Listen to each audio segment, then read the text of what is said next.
I am Faraz Khan from CPS International, and the topic I would like to speak is life and death.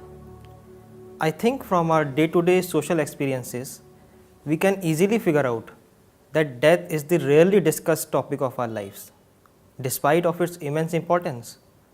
The very idea that we are not going to be here anymore, the fear of extinction, is something we find very difficult to digest.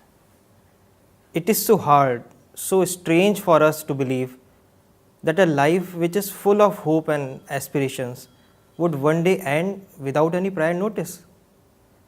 Leaving all our plans for life, our ambitions, our goals behind. This whole concept of losing whatever we are seeking in our day-to-day lives seems to be so incomplete in itself.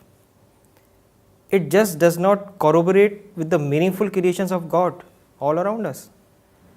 In fact, our mind always tells us that there has to be an aspect of receiving in this loss. It also tells us that there must be something beyond death. So we tend to live in a dilemma. On one hand, we witness many of our friends and relatives dying on regular basis, leaving all their aspirations and goals behind, while on the other hand, our mind just cannot accept the fact that this beautifully created life would end up so abruptly. So as a result, the whole concept of life and death remains unexplained and mysterious to us. And thus, we tend to push this idea of death to our unconscious mind.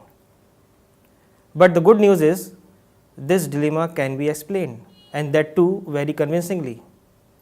When we read the Quran and the Hadith, we will find that according to an Islamic ideology, death is not the end of life.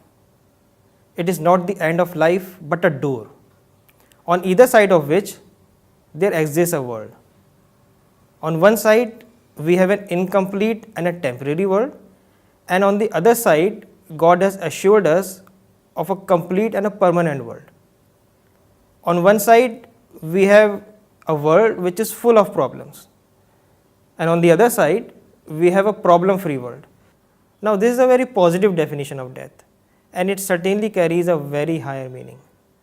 The negative definition of death, which we discussed earlier, was giving us despair and anxiety, whereas this positive definition gives us a ray of hope and courage. Now, the very relevant question which arises at this juncture is how this ideology works. Well, the answer is given in the Quran and the Hadith.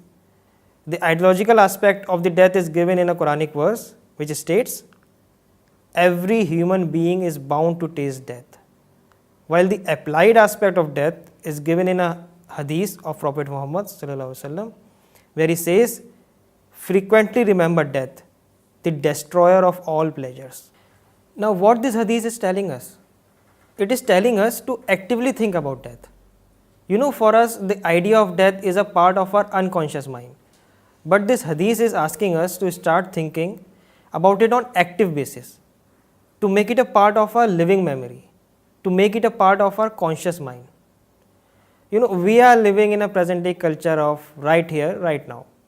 But if we are able to actively think about death, it will force us to deeply introspect about the pattern of life we are living. It will help us in resetting the priorities of our lives. Now, this is not a very simple matter, because our mind does not think in isolation. When our mind starts actively thinking about death, it will slowly extend our thinking ability. And I would rather say, it would expand the horizon of our thoughts.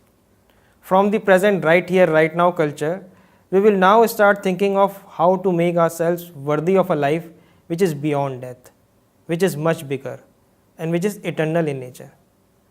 Thus, we can say, this whole transformation which will start at our thinking level would ultimately transform our whole personality.